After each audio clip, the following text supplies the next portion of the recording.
Online ಡಿಜಿಟಲ್ಗೆ ಸ್ವಾಗತ. ನಾನು ಮಧುಶ್ರೀ. ಐತಿಹಾಸಿಕ ಇತಿಹಾಸ ಪ್ರಸಿದ್ಧ ಪುರಿಯ ಜಗನ್ನಾಥ ದೇವಸ್ಥಾನದಲ್ಲಿ ಇತ್ತೀಚೆಗೆ ನಡೆದ ಘಟನೆಯೊಂದು ಇಡೀ ದೇಶದ ಗಮನ ಸೆಳೆಯೋದರ ಜೊತೆಗೆ ಆಶ್ಚರ್ಯಕ್ಕೆ ಕಾರಣವಾಗಿದೆ. ಅದೇನಪ್ಪಾ ಅಂದ್ರೆ ಪುರಿ ಜಗನ್ನಾಥ ದೇವಾಲಯದ ಮೇಲೆ ಹಾರಿಸಲಾಗಿದ್ದ ಪವಿತ್ರ ಧ್ವಜ ಗರುಡ ಕೊಂಡೊಯ್ದಿದ್ದು.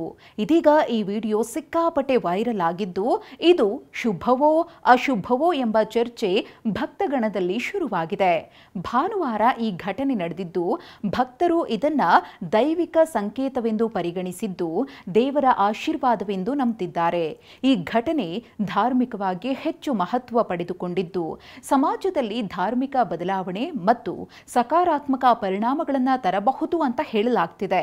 ಆದರೆ ಅಲ್ಲಿನ ಸ್ಥಳೀಯ ಪ್ರತ್ಯಕ್ಷದರ್ಶಿಗಳು ನೀಡಿದ ಮಾಹಿತಿಯ ಪ್ರಕಾರ ಮೊದಲು ಗರುಡ ದೇವಸ್ಥಾನದ ಪಶ್ಚಿಮ ದ್ವಾರದ ಬಳಿ ಕಾಣಿಸಿಕೊಂಡಿದ್ದು, ಕೆಲವು ಕ್ಷಣಗಳ ನಂತರ ಅದು ಧ್ವಜದಂತಹ ಬಟ್ಟೆಯೊಂದಿಗೆ ಹತ್ತಿರದ ಸಮುದ್ರದ ಕಡೆಗೆ ಹಾರಿತು ಎಂಬ ಮಾಹಿತಿ ನೀಡಿದ್ದಾರೆ.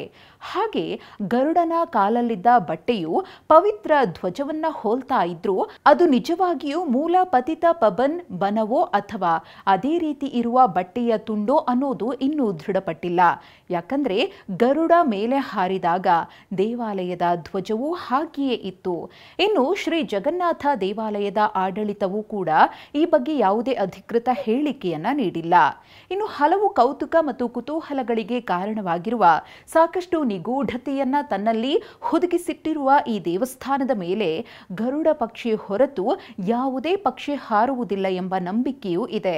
ಗರುಡನನ್ನ ಜಗನ್ನಾಥನ ರಕ್ಷಕನೆಂದು ನಂಬಲಾಗಿದೆ. ಇನ್ನು ಇತ್ತೀಚೆಗೆ ದೇವಾಲಯದ ಮೇಲೆ ಗರುಡ ಹಾರಾಡಿದ್ದು ಕೂಡ ಜನರನ್ನ ದಿಗ್ಭ್ರಮೆಗೊಳಿಸಿತ್ತು. ಇನ್ನು ಧಾರ್ಮಿಕ ನಂಬಿಕೆಗಳ ಪ್ರಕಾರ ಧ್ವಜವು ಅಸಾಮಾನ್ಯ ರೀತಿಯಲ್ಲಿ ಚಲಿಸಿದರೆ ಅದು ದೇವರ ಆಶೀರ್ವಾದ ಮತ್ತು ಆಧ್ಯಾತ್ಮಿಕ ಬದಲಾವಣೆಯ ಸಂಕೇತವೆಂದು ತಿಳಿಯಲಾಗುತ್ತೆ. ಇನ್ನು ಗರುಡ ದೇವನು ಭಗವಂತನ ಶಕ್ತಿಯನ್ನ ಪ್ರತಿನಿಧಿಸುವ ಹಿಂದೂ ಧರ್ಮದಲ್ಲಿ ಹೆಚ್ಚು ಮಹತ್ವವನ್ನ ಪಡೆದಿರುವ ದೇವರು. ಗರುಡನನ್ನ ವಿಷ್ಣುವಿನ ವಾಹನ ಮತ್ತು ಪಕ್ಷಿಗಳ ರಾಜನಾಗಿದ್ದು, ಅವನು ಧರ್ಮವನ್ನ ಕಾಪಾಡುತ್ತಾನೆ ಮತ್ತು ಎಲ್ಲಾ ಜೀವಿಗಳನ್ನ ರಕ್ಷಿಸುತ್ತಾನೆ ಎಂಬ ನಂಬಿಕೆ ಇದೆ. ಇನ್ನು ಧ್ವಜ ಮತ್ತು ಪಕ್ಷಿಗಳ ಮೂಲಕ ದೈವಿಕ ಸೂಚನೆಗಳು ಸಿಗುತ್ತವೆ ಎಂದು ನಂಬಲಾಗಿದ್ದು, ಧ್ವಜ ಮತ್ತು ಪಕ್ಷಿಗಳು ಒಂದು ವಿಶೇಷ ಸ್ಥಿತಿಯಲ್ಲಿರುವಾಗ ಅದನ್ನ ದೈವಿಕ ಸಂಕೇತ ಮತ್ತು ಭವಿಷ್ಯದ ಸೂಚನೆ ಎಂದು ಪರಿಗಣಿಸಲಾಗುತ್ತೆ ಅಂತ ಪುರಾಣಗಳಲ್ಲಿ ಉಲ್ಲೇಖ ಮಾಡಲಾಗಿದೆ. ಈ ಘಟನೆ ಜಗನ್ನಾಥ ದೇವಸ್ಥಾನದ ಮೇಲೆ ನಡೆದಿದ್ದು, ಆದ್ದರಿಂದ ಇದನ್ನ ದೇವರ ಆಶೀರ್ವಾದವೆಂದು ನೋಡಲಾಗ್ತಿದೆ. ಇನ್ನು ಕೆಲವರು ಇದು ಅಶುಭ ಸೂಚಕ ಅಂತಾನೂ ಹೇಳ್ತಿದ್ದಾರೆ. ಯಾಕಂದ್ರೆ 2020ರಲ್ಲಿ ಧ್ವಜಕ್ಕೆ ಬೆಂಕಿ ಹೊತ್ಕೊಂಡು ಉರಿದಿತ್ತು.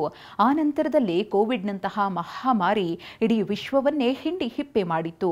ಹಾಗಾಗಿ ಈ ಘಟನೆಯನ್ನ ಕೂಡ ಶುಭ ಮತ್ತು ಅಶುಭ ಎಂಬ ಎರಡೂ ದೃಷ್ಟಿಕೋನಗಳಿಂದ ಭಕ್ತಗಣ ನೋಡ್ತಾ ಇದೆ.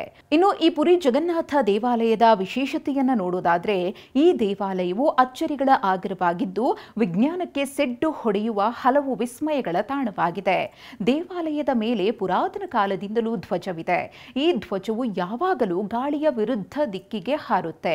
ವೈಜ್ಞಾನಿಕ ಸಂಗತಿಗಳಿಗೆ ಸವಾಲನ್ನ ಒಡ್ಡುವ ಈ ಸಂಗತಿಯು ವಿಜ್ಞಾನಕ್ಕೂ ಮಿಗಿಲಾದ ದೈವಿ ಶಕ್ತಿಗೆ ಸಾಕ್ಷಿಯಾಗಿದೆ. ಇನ್ನು ಈ ದೇವಾಲಯದಲ್ಲಿ ಪ್ರತಿದಿನ ಅರ್ಚಕರು ಸುಮಾರು 1000 ಅಡಿ ಎತ್ತರದಲ್ಲಿರುವ ಗೋಪುರಗಳನ್ನು ಹತ್ತಿ ಧ್ವಜವನ್ನ ಬದಲಾವಣೆ ಮಾಡ್ತಾರೆ.